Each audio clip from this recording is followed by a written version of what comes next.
صدقہ فطر کے بارے میں رہنمائی فرما دیں. صدقہ فطر کے بارے میں میں نے تفصیلی ویڈیو بھی ریکارڈ کرائی ہوئی ہے. دیکھیں یہ ایک سا آپ نے دینا ہوتا ہے اناج. صدقہ فطر بخاری مسلم میں آیا ہے کہ نبی علیہ السلام نے صدقہ فطر ایک سا مقرر کیا تھا. اناج جو کی شکل میں، گندم کی شکل میں، کھجور کی شکل میں، پنیر کی شکل میں، کشمش کی شکل میں، یہ ساری چیزیں بخاری مسلم میں آئی ہیں. اور ہر بڑے چھوٹے ایون ایک دن کے بچے کی طرف سے بھی، خواہ غلام ہے یا آزاد ہے، مرد ہے، عورت ہے، بوڑھا ہے، بچہ ہے، وہ اس نے ادا کرنا ہے ایک سا. یہ نبی علیہ السلام نے اسے مشروع فرمایا.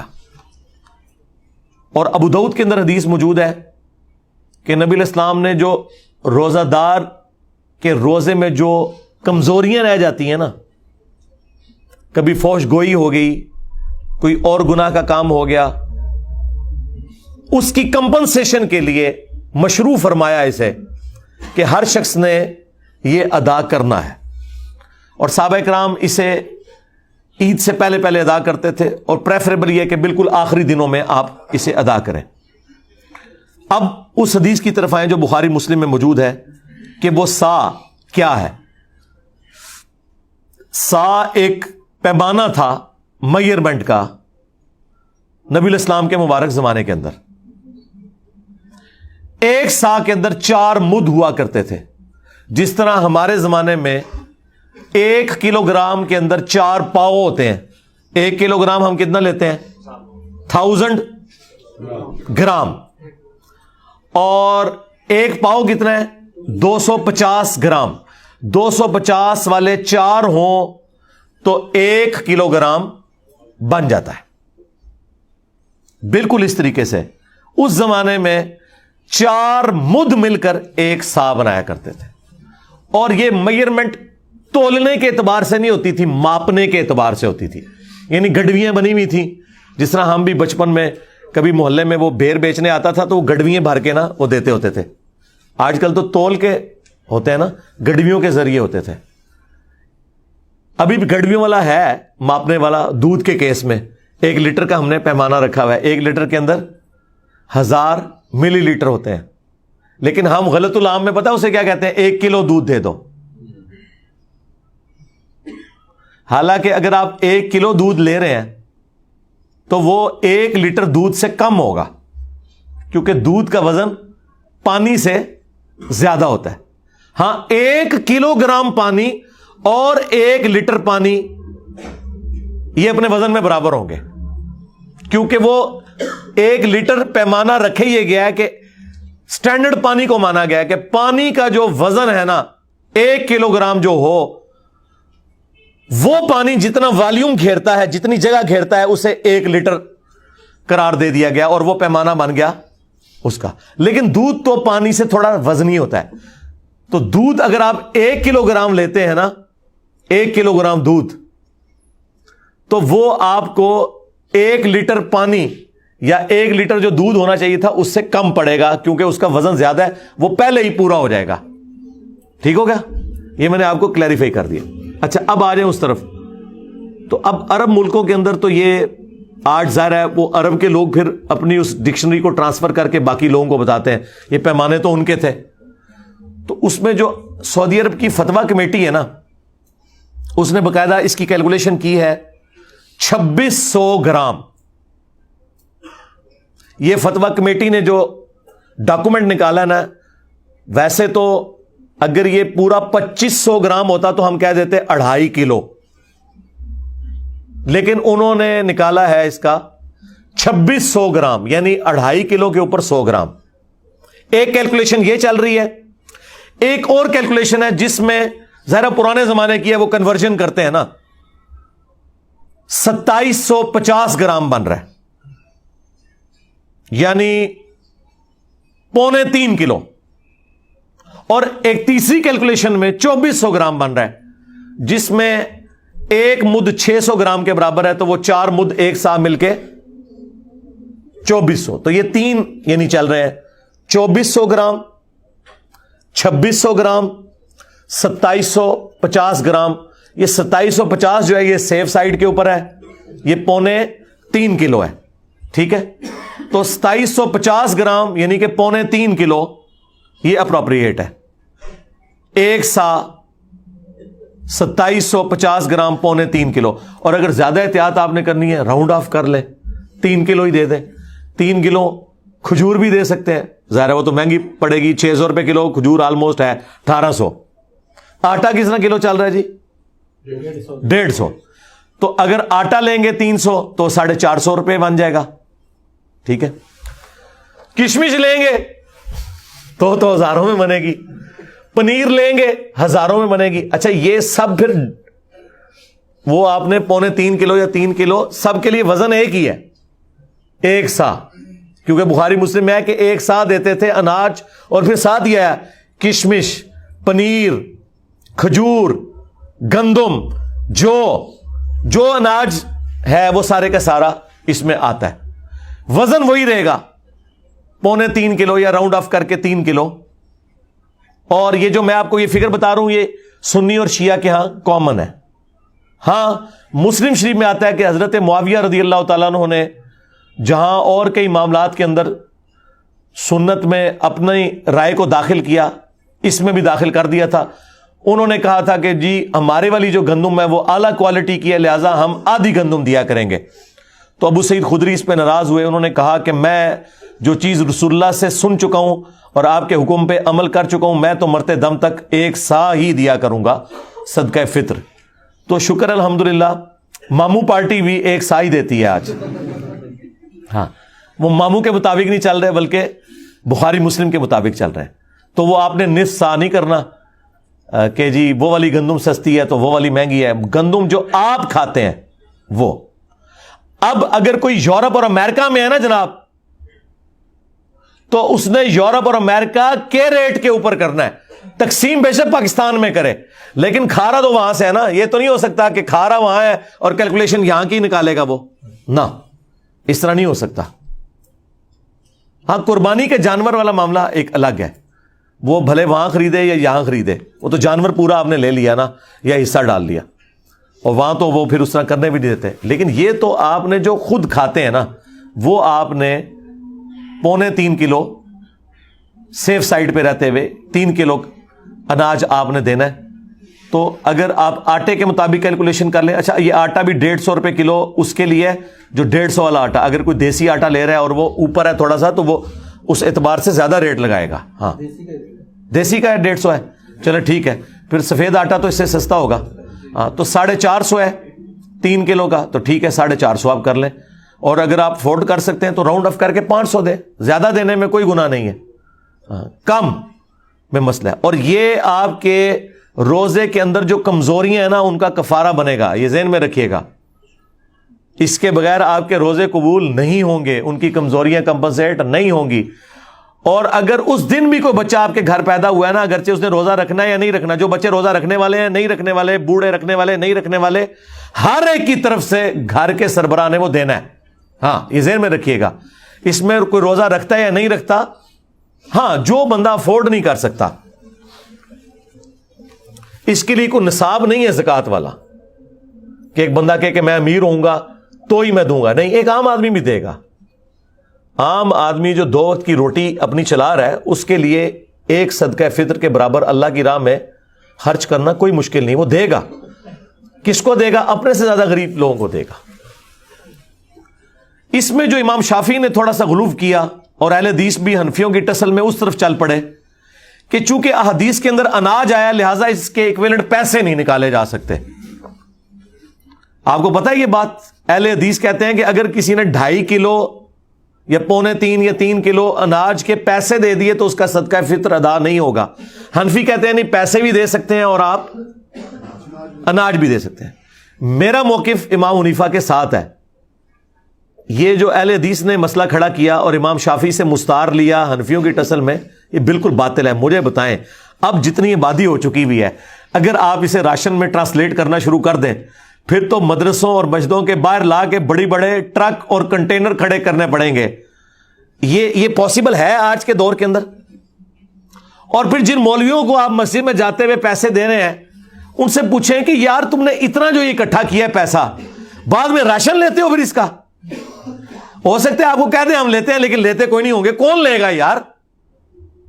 لاکھوں روپے کے تو انہیں بڑے بڑے کنٹینر گندم کے اور وہ آٹے کے لینے پڑیں گے, اور بوریاں, پھر اس کو تقسیم کرنے کا تکلف کون اٹھائے گا؟ اور یہ آٹا اتنا نہیں ہے کہ یہ خود کھا لیں, کتنا کھائیں گے؟ یہ تو سینکڑوں سال تک کھاتے رہے, تو جتنا انہوں نے اکٹھا کیا ختم نہیں ہونا.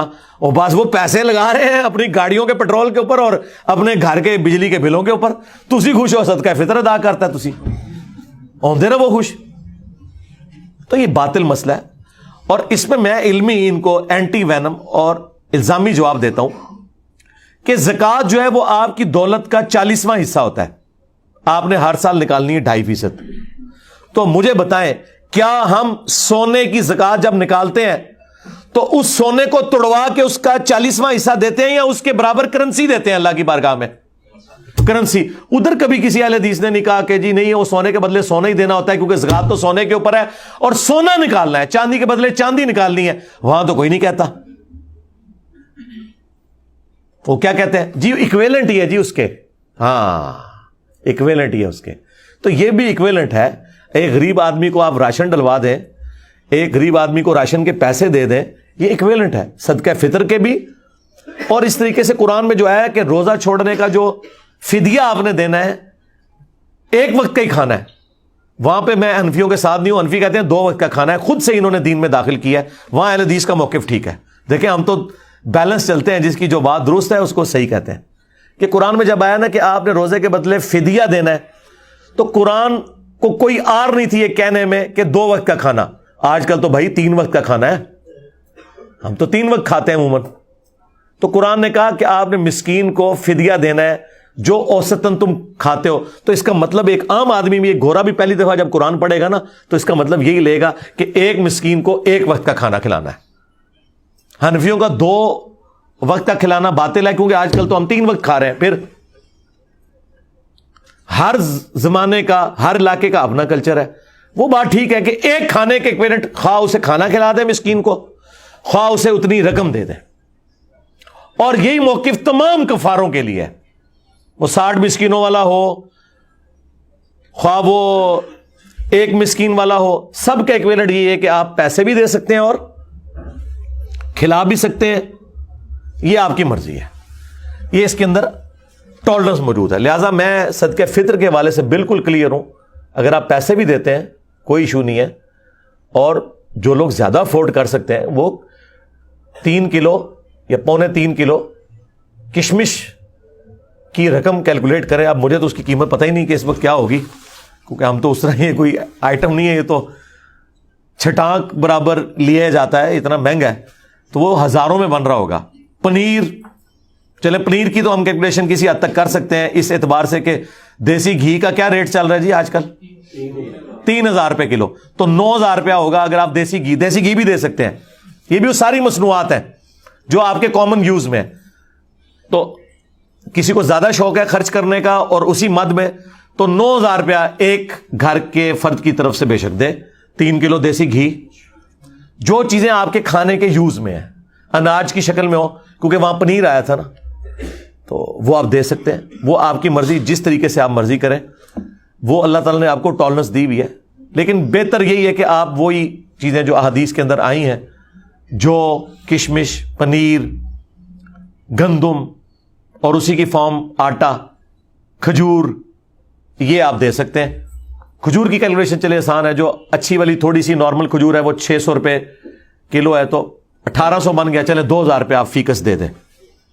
ضروری ہے آپ نے 500 دینا, 2,000 بھی دیں فیکس. اور ہر گھر کے ہر فرد کی طرف سے آپ نے دینا ہے. جو بیچارے افورڈ نہیں کر سکتے وہ نہ دیں, وہ لے لیں. ہاں ظاہر ہے اللہ تعالیٰ نے بیلنس کیا نا, زکوٰۃ دینے والے جبھی اپنی زکوٰۃ دیں گے جب کوئی لینے والا بھی موجود ہوگا. ہاں تو وہ لے لیں اگر نہیں دے سکتے. لیکن اگر وہ افورڈ کر سکتے ہیں تو وہ اپنے سے غریب لوگوں کو دیکھیں. دنیا میں ہر غریب آدمی سے نیچے بھی کوئی غریب آدمی موجود ہوتا ہے, صرف آپ کو نظر نہیں آ رہا ہوتا کیونکہ آپ نے چشمہ اپنا لگایا ہوتا ہے. اس لیے مسلم شریف میں حدیث ہے, نبی علیہ السلام نے فرمایا ہمیشہ اپنے سے نیچے والے لوگوں کو دیکھو, یوں تمہیں اللہ کی نعمتوں کے اوپر قناعت نصیب ہوگی, صبر آ جائے گا.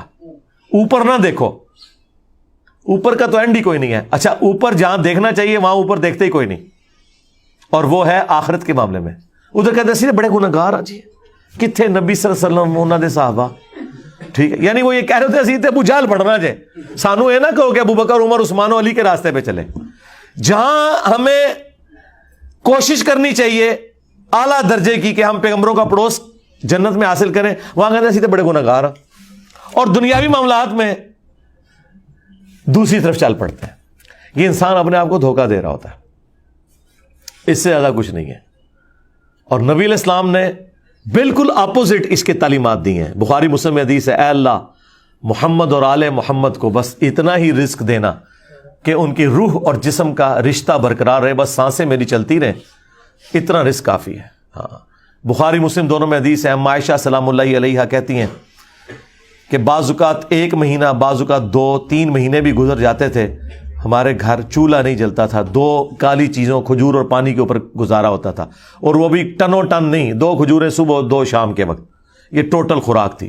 اور ایک میٹھا پانی کا پیالہ جو اس زمانے میں کئی میلوں سے پیدل بھر کے لانا پڑتا تھا, تکلیف دہ کام تھا, اس لیے پانی بھی کوئی تھوک کے صاف سے نہیں تھا جو آج آپ ٹوٹیاں کھول دیتے ہیں. پانی میٹھا بھی ایک ایشو تھا. یہ ٹوٹل ان کا ایک سرمایہ تھا. اور پھر وہ رکت انگیز حدیث جو بخاری مسلم کی ہے, جب نبی علیہ السلام اپنی بیویوں سے ناراض ہو کے گھر کے اوپر والے حصے میں شفٹ ہو گئے, جس میں صرف ایک مشکیزہ کونے میں لٹک رہا تھا اور ایک برتن پانی والا اور ایک چٹائی, اور اس پہ نبی علیہ السلام آرام فرماتے, اور آپ کے اوپر کرتا بھی کوئی نہیں تھا, صرف تہمت باندھی ہوئی تھی, آپ لیٹے ہوئے ہیں. حضرت عمر اجازت لے کے جب گئے, آپ نے ایلا کیا تھا, 1 مہینے تک بیویوں سے ناراض ہوئے تھے کیونکہ بیویوں نے ڈیمانڈ کی تھی کہ اب تو ہمیں وسعت ہو چکی ہے, ہمارا خرچہ بڑھائیں, لیکن حضور تو فقر کی زندگی گزار رہے تھے. اور پھر اللہ تعالیٰ نے اپنے نبی کا ساتھ دیا ہے, ان کی بیویوں کا ساتھ نہیں دیا. سورۃ الاحزاب کی آیات نازل کی کہ اے نبی اپنی بیویوں سے فرما دو کہ اگر تم دنیا اور اس کا مال چاہتی ہو تو آؤ میں تمہیں یہ مال دے کے رخصت کر دیتا ہوں, طلاق دے دیتا ہوں, اور اگر تم اللہ, اس کا رسول اور آخرت کا گھر چاہتی ہو تو اسی طرح گزارا کرنا ہوگا, کیونکہ اجر بھی تو ڈبل ہونے والا ہے نا. تو نبی علیہ السلام 1 مہینے تک ناراض رہے گھر کی چھت پہ. اسی میں ہی حدیث میں بخاری مسلم میں آتا ہے کہ سیدنا عمر نے جا کے اپنی بیٹی کو بھی ڈانٹا, سیدہ حفصہ کو, باقی بیویوں کے ساتھ بھی جا کے تھوڑی مس ہینڈلنگ کی. بعد میں وہ پھر پچھتاتے بھی تھے, مجھے کیا یہ رائٹ پہنچتا, چلو میں اپنی بیٹی کو تو ڈانٹ سکتا ہوں, باقی بیویوں کو میں کیسے. لیکن وہ حضور کی محبت میں آپ پتہ ہے حضرت عمر تو پھر میرے سے زیادہ جذباتی تھے. تو اب وہ کہتے ہیں کہ میں نے ارادہ کیا میں حضور کو کوئی ایسی بات کروں کہ حضور مسکرائیں, کیونکہ آپ تو بڑے سیریس موڈ میں بیٹھے ہیں. تو میں نے جاتے ہی کہا یا رسول اللہ دیکھیں جب تک ہم مکے میں تھے نا ہماری بیویاں کتنی ہمارے کنٹرول میں تھیں, لیکن یہ انصار کی بیویاں تو اتنی تیز ہیں کہ انہوں نے اپنے مردوں کو دبا کے رکھا ہوا ہے, اور ان کو دیکھ دیکھ کے ہماری بیویاں بھی ہم پہ شیر ہو گئی ہیں. تو حضور اس بات کے اوپر مسکرائے, کہتے ہیں مجھے تھوڑی تسلی ہوئی کہ حضور کا موڈ تھوڑا بہتر ہو رہا ہے. تو پھر انہوں نے گپ شپ شروع کر دی.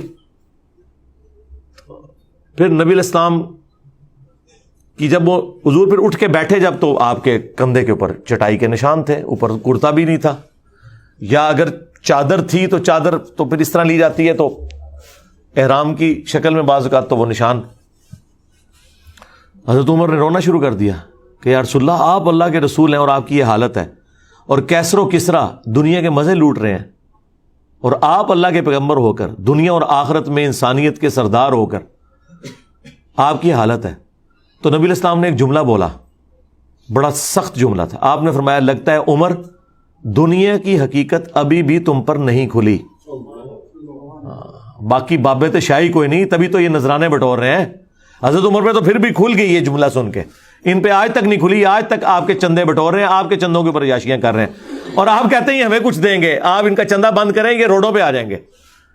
ہاں وہ کہنے سے نا بابا جی کے لاہور ایک بابا پال رہے ہیں, میں کہ بابے کا چندہ آج بند کرو, انہاں مزاراں تے کتے پھرن کے, صفائی کرنے والا بھی نہیں تانوں لبے گا. ہاں لنگر کھوانا دور دی گل, کتے پھرن گے اتنے. نبی علیہ السلام نے فرمایا لگتا ہے عمر ابھی بھی دنیا کی حقیقت تم پر نہیں کھلی, کیا تم اس بات پہ راضی نہیں ہو کہ کیسر و کسرا یعنی رومنز اور پرشینز کے بادشاہ دنیا کے مزے لوٹیں اور ہم آخرت کی سعادت لوٹیں. سرکار یہ جملے پھر حضرت عمر نے ایسے پلے باندھے ہیں کہ اپنے دور خلافت میں نہ حرام کھایا ہے نہ کسی کو کھانے دیا ہے, ہاں ٹنڈ کے رکھا ہے. اسی لیے حضرت عمر کی وفات کے بعد فتنے شروع ہیں. انہوں نے بنو امیہ کو چھپانے کے لیے کہا کہ حضرت عثمان کی وفات فتنوں کا آغاز ہے. نہیں, حضرت عمر کی شہادت. بخاری مسلم میں حدیث ہے, میری امت اور فتنوں کے درمیان دروازہ عمر ہے, جب یہ دروازہ توڑ دیا جائے گا تو امت پہ فتنے شروع ہو جائیں گے. اور وہ فتنہ یہ تھا کہ حضرت عمر کی زیرو ٹالرنس تھی, یعنی کہ مجھ سے زیادہ سخت تھے وہ, نہ حرام کھاتے تھے نہ کھانے دیتے تھے, زیرو ٹالرنس تھی, مینجمنٹ بڑی اسٹرانگ تھی. حضرت عمر کی شہادت کے بعد وہ معاملات اس طریقے سے strictly managerial point of view سے نہیں چل سکے. اس لیے حضور نے فرمایا تھا کہ میری امت اور فتنوں کے درمیان دروازہ عمر ہے. اور حضرت عمر نے خود کہا کہ وہ فتنہ جو سمندر کی موجوں کی طرح اس امت پہ آئے گا وہ حضرت عمر خود تھے. ان کی وفات کا ہونا, ان کی شہادت کا ہونا. اور بخاری مسلم میں الفاظ ہیں, حذیفہ بن یمان رازدار رسول یہ حدیث بیان کر رہے ہیں کہ وہ دروازہ توڑا جائے گا, کھولا نہیں جائے گا, یعنی حضرت عمر کو قتل کیا جائے گا. اور میرے نزدیک تو حضرت عمر کے قاتلین بھی بنو امیہ ہیں, اس کے بینیفیشری بھی, اور ان کو لانچ کرنے والے بھی یہ بنو امیہ ہی ہیں. یہ الگ سے ایک ٹاپک ہے. صلو علی محمد وآل محمد, اللہم صلی علی محمد وعلی آل محمد واصحاب محمد وازواج محمد اجمعین الی یوم الدین.